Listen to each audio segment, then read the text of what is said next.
বিমস্টেকের নেতৃত্বে বাংলাদেশ অধ্যাপক মোহাম্মদ ইউনূস হচ্ছেন নতুন চেয়ারম্যান।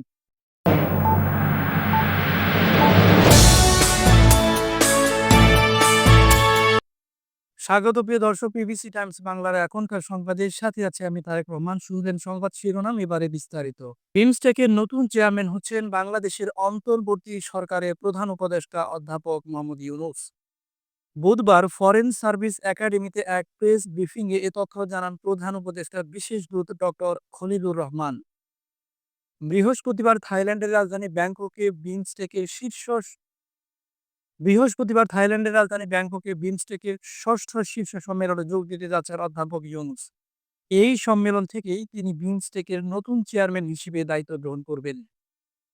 বিশেষ দূত জানান, এই সম্মেলনে ভারতের প্রধানমন্ত্রী নরেন্দ্র মোদীর সঙ্গে অধ্যাপক ইউনূসের বৈঠকের সম্ভাবনা রয়েছে। সেখানে বিমস্টেকের ভবিষ্যৎ করণীয় সহ আঞ্চলিক সহযোগিতার বিভিন্ন বিষয় নিয়ে আলোচনা হবে। বিমস্টেক কি রোহিঙ্গা সমাধানের ভূমিকা রাখবে, এ প্রসঙ্গে প্রধান উপদেষ্টার বিশেষ দূত বলেন, রোহিঙ্গা বা এ ধরনের রাজনৈতিক বিষয়গুলো বিমস্টেকের চার্টারে নেই। তবে আমরা একেবারেই চুপ থাকবো না। প্রত্যাবর্তন কিভাবে এগিয়ে নেওয়া যায় তা নিয়ে বিভিন্ন পক্ষের সাথে আলোচনা করব।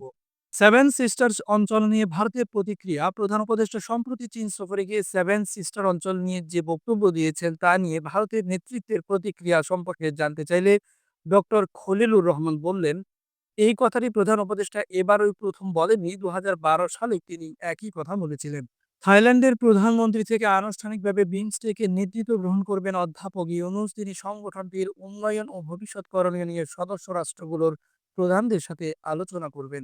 এবারের সম্মেলনে বিমস্টেক ব্যাংকক ভিশন 2030 কৌশলগত গৃহীত হবে, যা সংগঠনের ভবিষ্যৎ রূপরেখা নির্ধারণ করবে।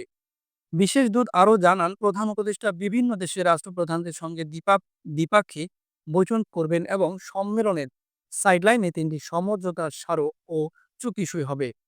বিমস্টেক 1997 সালে বাংলাদেশ, ভারত, শ্রীলঙ্কা ও থাইল্যান্ডের উদ্যোগে গঠিত হয়। এর মূল লক্ষ্য আঞ্চলিক অর্থনৈতিক ও কারিগরি সহযোগিতা বৃদ্ধি করা।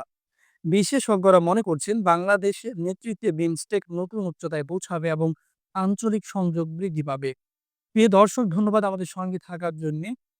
দেশ বিদেশের সকল গুরুত্বপূর্ণ খবর সবার আগে জানতে সাবস্ক্রাইব করুন PVC Times Bangla YouTube channel এবং ফলো করুন আমাদের ফেসবুক পেজ। ইনশাল্লাহ দেখা হবে পরবর্তী কোনো সংবাদে। সেই পর্যন্ত আল্লাহ আপনাদের ভালো রাখুন, নিরাপদ রাখুন। আল্লাহ হাফেজ।